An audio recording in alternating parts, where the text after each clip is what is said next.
สวัสดีค่ะทุกท่านนะคะช่วงเวลานี้ So, hello everyone again. We're gonna have another topic of the site 2022. Gentlemen to Startup Innovation Thailand Expo 2022.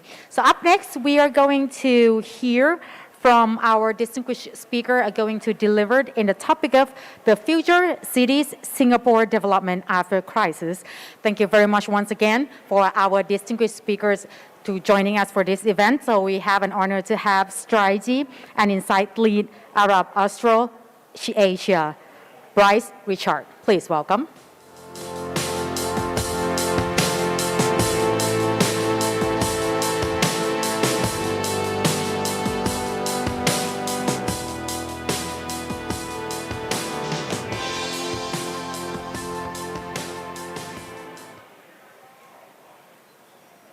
Hi, everybody. I hope you can all hear me well, and I'm sure somebody will tell me if you cannot. So I'm here to talk to you a little bit about Singapore and how Singapore has been developing various strategies to recover and rethink its economy after the COVID pandemic. And a lot of things happen across different sectors of the economy, and I'll try to touch upon a couple of these to give you a sense of some of the main strategies and action that the Singapore government's taken to really take the country forward after the pandemic. So let me try to figure out how to, yeah, there you go. So first of all, a bit of context, right? Even before the pandemic, Singapore was very much a country that really was focused on transforming and changing its economy on a regular basis. And it's what is based its economic success on, like constant reinvention and rethinking and new sectors and new innovation, right? And in its last iteration, really the country had become a very successful hub for precision engineering, oil and gas, aviation, maritime services, tourism, and finance, which you all know about Singapore. And since around 2016, Stirling went on a campaign of rethinking its economic strategy and rethinking things. Okay, what is the economy of tomorrow, right? What should Singapore economy should rely on for its growth in the next 5, 10, and 15 years? And one of the key things that Singapore has always been trying to do in the past couple of years is moving away from sectors like oil and gas. You could say like more traditional sectors, maybe dirtier sectors like oil and gas, and move towards sectors like further into finance, but as well exploring new areas around biotech or advanced manufacturing and digital services, right? And other very high value added activities. And so while Singapore was in the middle of that transformation, essentially COVID-19 hit and put this plan of transformation into even greater focus, right? And put another reason why it was important to accelerate the transformation.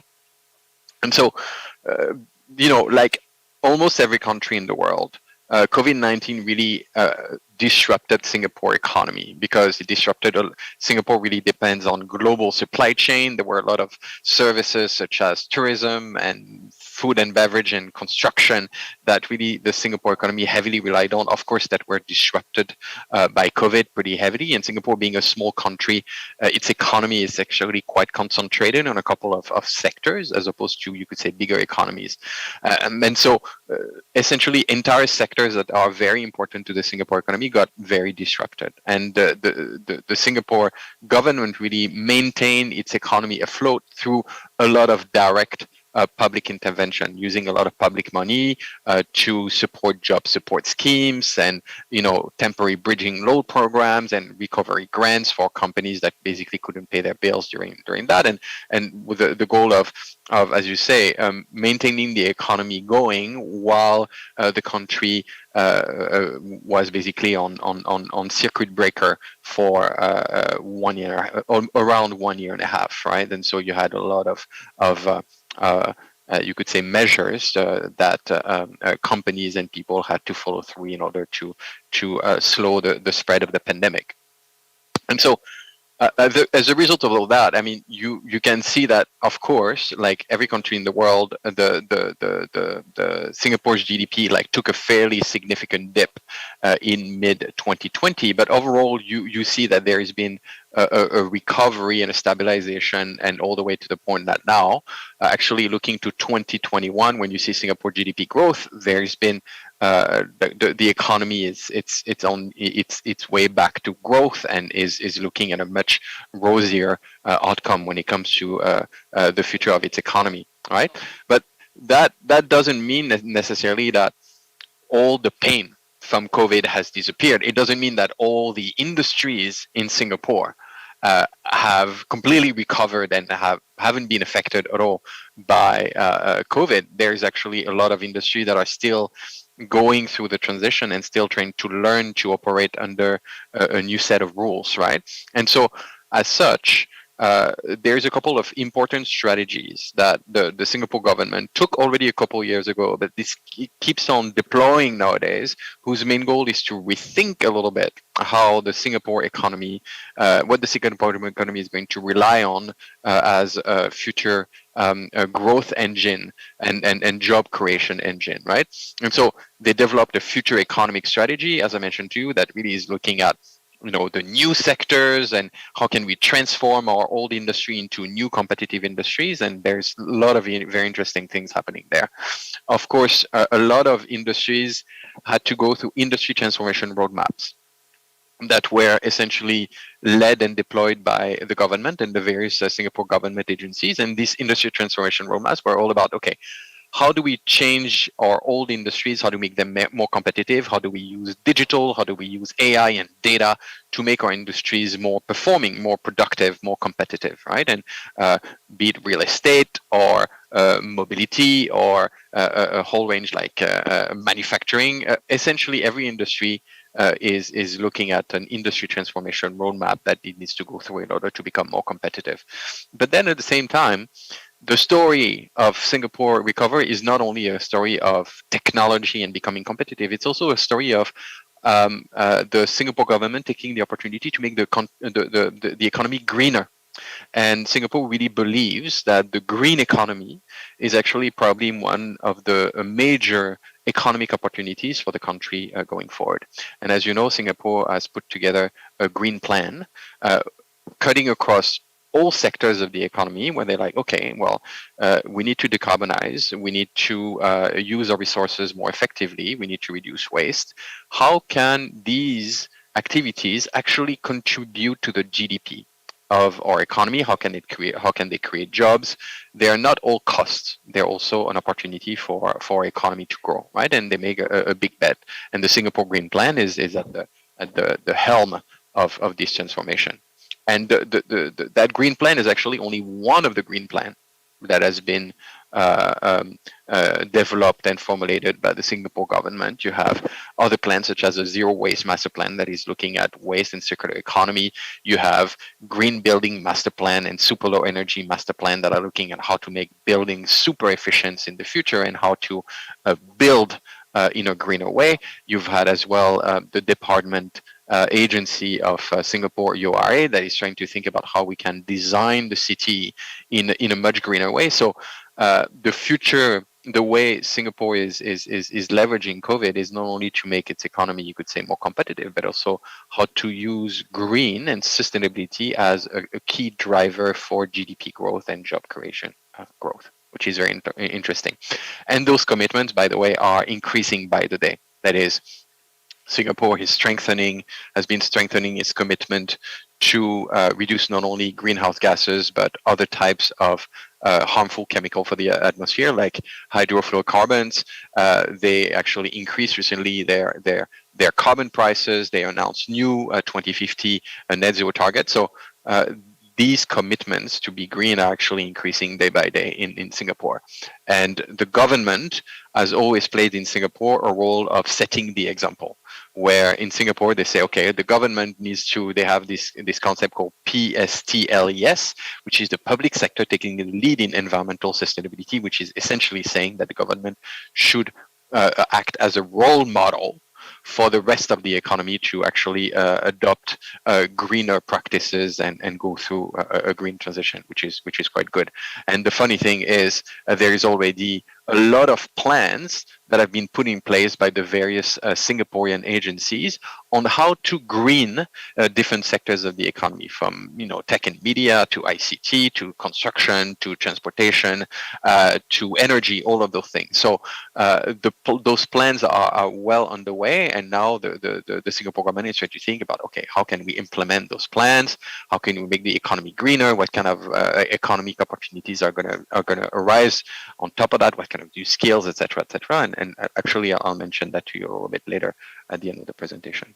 Right, but first of all, let's look a little bit at the economic transition, right, that Singapore is actually undergoing, and that COVID-19 accelerated, right? So MTI, which is the Ministry of Trade and Industry, has been going on for the past couple of years through a process of defining what is the future of the economy for Singapore. And essentially, there's two main clusters, right?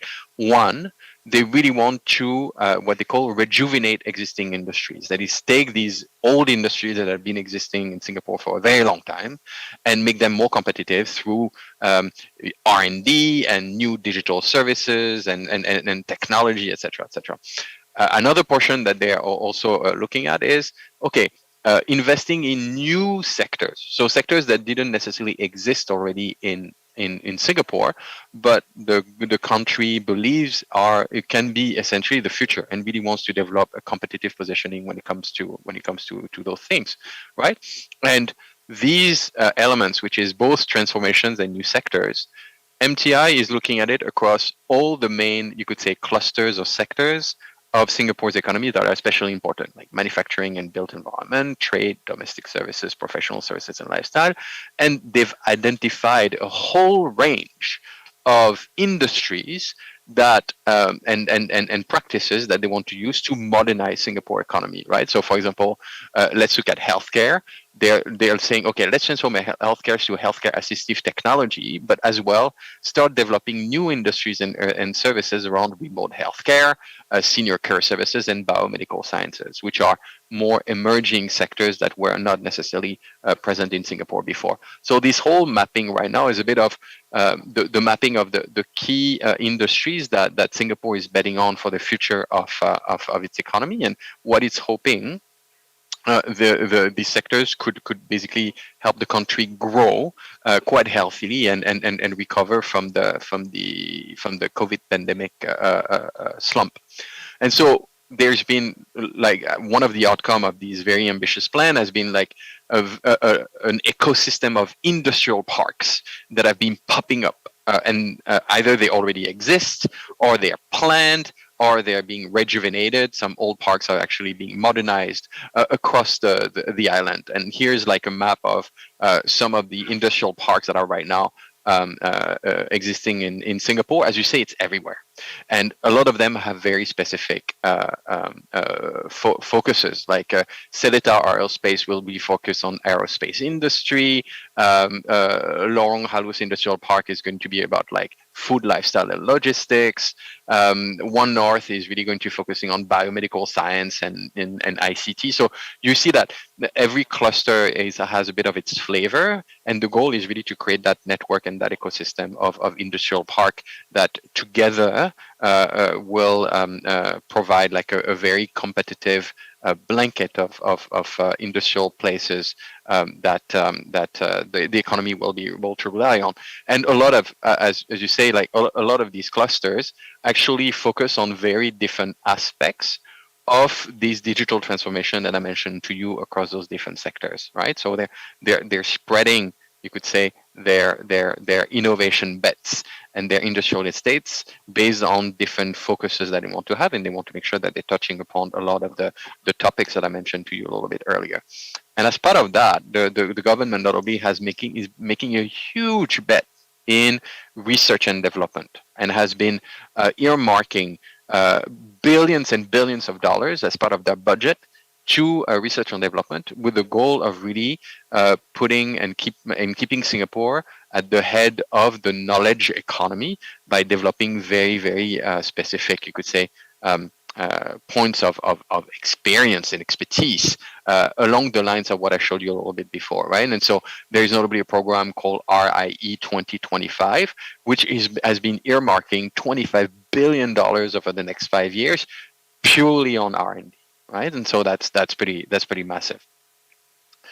Now, let's look at a couple sectors, right, specifically. Now, one of the impact of COVID, notably, has been very strong on the real estate, and notably commercial real estate. And Singapore is really a country whose economy relies a lot on construction and real estate-related services and activities, right? And so the impact of COVID actually has been uneven. On the one hand, as you know, like the CBD was empty for a year and a half, huge issues in terms of commercial rent, as well as now everybody is actually adopting more work from home perspective, which is endangering the model of like a commercial office heavy real estate CBD in the center of the city. We say, well, is it really the future of our city? So that's a side that is being called into question. On the other hand, because of geopolitical situations in Hong Kong, for example, Singapore is becoming more attractive as a place for a lot of companies that used to have their headquarters in other places and are coming to Singapore. And so on top of this, because there was a slowdown in construction during COVID, it's happening that there is a lack of supply, and that the demand for commercial real estate is actually exceeding the supply, which has been leading an increase of commercial rent in 2022, right? But what's very interesting is within all that, what we've seen in the city is a booming in the amount of co-working spaces in the city, which means that even though commercial real estate is still very vibrant, the way commercial real estate is structured is changing, and it's not now a lot of flexible leases and kind of fragmented rentals and companies that are sharing the same floor. So the models are actually being rethought, and that actually has been accelerating a bit plans for the city, which has been driven by the planning agency URI for many years, of thinking about a polycentric city that is not a city that is concentrated in a CBD, but essentially that has hubs of economic activity spread across the island, right? And so URA has been thinking of a lot of new directions, such as creating more workspaces near the home of people across the island, greater flexibility in leases, mixed uses, new future of mobility with some car light districts and pedestrian districts, so that some places are more walkable and more livable, as well as using innovative new concepts like using vertical spaces for urban farming, or even using sea space for future development. So COVID really has been changing, or has been accelerating a lot of the thinking around how the city plans itself, and indeed has led to a lot of creativity in terms of how people are starting to think about, commercial real estate versus mixed-use real estate, where that commercial real estate should actually be located, flexible workspaces, polycentric cities, et cetera, et cetera. And so, as you can tell, a huge focus of URI for a very long time has been to think about, okay, this is the city center. How can we start diversifying and creating these new areas of economic activities away from the center and closer to people's home? And the whole work from home and COVID has been accelerating that thinking, which is quite interesting. As well, there's rethinking of the central area of the city, so CBD, away from thinking about purely from a, let's say, commercial, office, and retail, which is what essentially CBD used to be, to think about, okay, how can we make the center of Singapore more diverse, right? And so there is a lot of thinking about indeed like renewing historical district, how to make the center city more walkable, how to make it the center city more green, and essentially creating the center city more as a place of experience, more than just as a series of office buildings and retail stores, right? So notably, there's a lot of thinking about Orchard Road and what the future of Orchard Road should be. As well, in terms of the construction element, there is a lot of thinking that has been around construction, and BCA, which is a big construction agency, has been leading the thinking in terms of, okay, COVID has been put a lot of challenge in our construction industry, notably because it created labor shortages, because a lot of labor in construction in Singapore is coming from other countries, right? And so now that this kind of like supply of labor has been disrupted for a while, BC has been thinking about, okay, how can we become less dependent on labor in order to suffer less from labor shortages as they occur. And so they've been thinking about new modern method of constructions like DFMA, which is basically modular construction method that rely a bit less on labor and a bit more on processes and digital technologies, right? And so all of this has been really boosted by COVID as a transition. Another thing that is interesting is because indeed of this labor shortage, and because as well of the green transition that I mentioned to you at the beginning, there is a renewed interest in Singapore on repurposing building rather than just destroying them and building new ones, right? And for a long time in Singapore, the idea of repurposing tended to be focused a bit on conservation of old building, like old black and white houses, as you can see right now. But now actually that thinking has spread to even more recent and newer buildings, right? And because one of the major, notably positives of reusing a building or repurposing a building is that a lot of the carbon emission in construction is actually coming from the construction phase. That is essentially building something new, right? And a lot of that carbon emitted is actually coming from embodied carbon. And so if you decide to repurpose a building as opposed to just, destroy a building and build another one from scratch, or purely build another one from scratch, you're saving a lot of green emission, right? And so a lot of carbon emission, sorry. So that's something that is starting to really come to the forefront of the agenda. The problem in Singapore being that the land is very expensive, and so for a developer to decide to reuse a building rather than destroy a building and build a much, much bigger one that increases,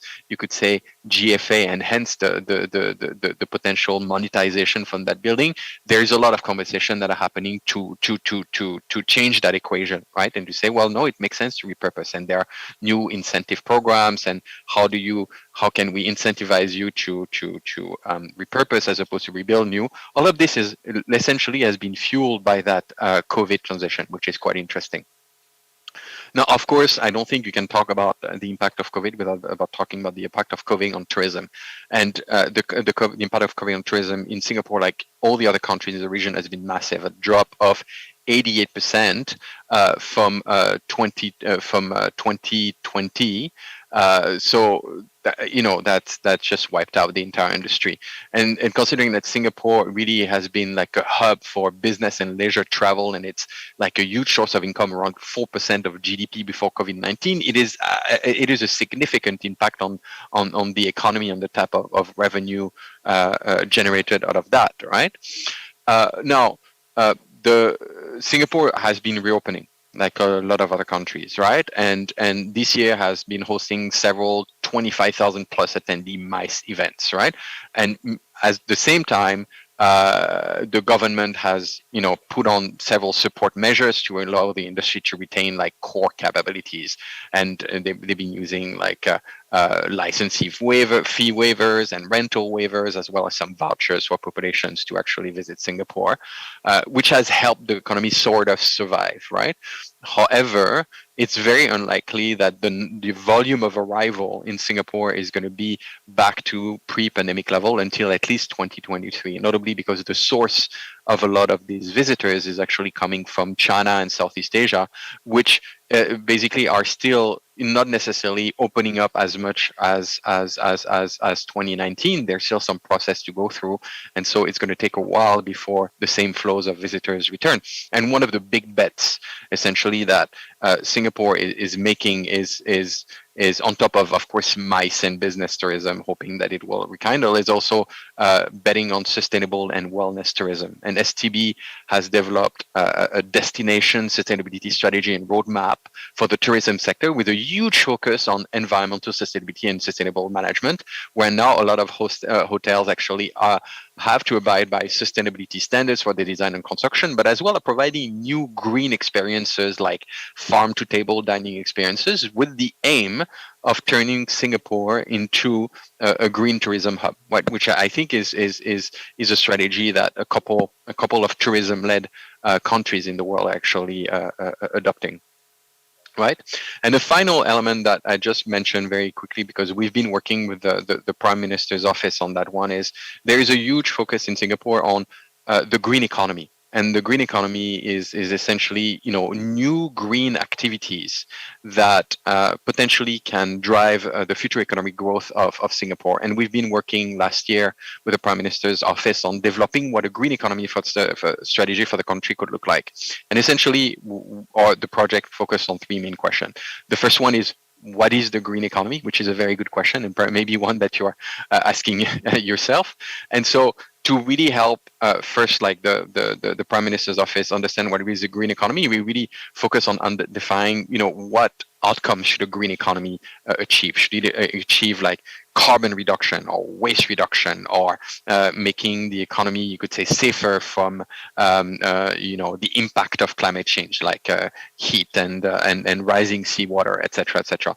And from these impact, we've essentially developed a classification process that has allowed us to look at all the economic activity in the Singapore economy and define whether these activities could be considered green or not, right? Natural gas, okay, should it be considered green? Or carbon capture, should it be considered green? Or electric car, should it be considered green or not? Yeah, so that we essentially develop a methodology that allowed the government to say, okay, I understand now within my economy, here's all the green economic activities that exist or that could be potential.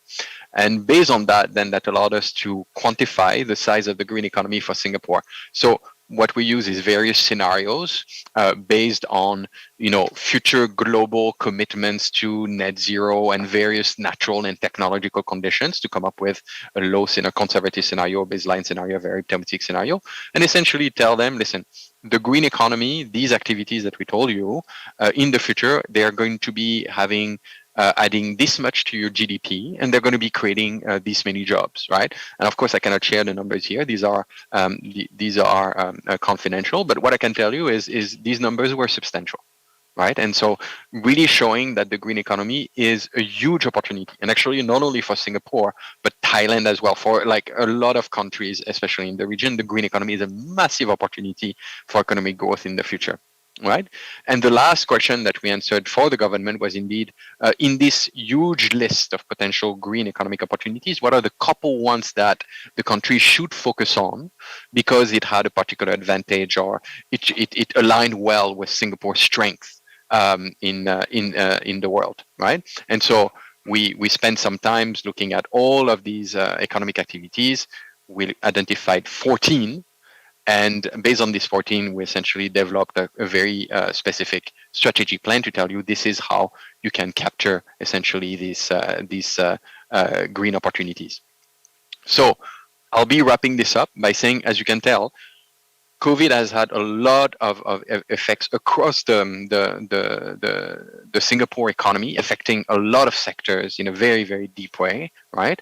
And really, the main impact or the main reaction of the Singapore government to this crisis has been essentially to accelerate transition that they were already thinking about before, by really focusing on developing R&D, by indeed focusing on developing new poles of innovation, by going through industry transformation roadmap for a couple of key sectors of economy. That's one side, but as well by really looking at green and sustainability as not only purely an environmental opportunity, but also as an economic opportunity that is a source of new industries, new sectors that eventually is bound to create a lot of additional GDP points and a lot of new jobs being created. So that's it for me. But I don't know if we have time for questions. I'm happy to take them if there's anything. All right, thank you very much. So for more information, once again, we would like to extend our sincere appreciation to Bryce Richard for an amazing and informative session that you have delivered from us ลำดับถัดไปนะคะเดี๋ยวเราจะมีอีกหนึ่งหัวข้อนะคะจะเป็นเรื่องของ So for the next session is soft power for culture, metropolis, culture, capital, creative, and innovation. We're gonna come back here very soon to hear from our next speaker. For those who are interested, you can listen to the next session through Metaverse Forum. We also have the event organized on site, and you are most welcome to come and visit us on site. We're going to come back here on stage very soon.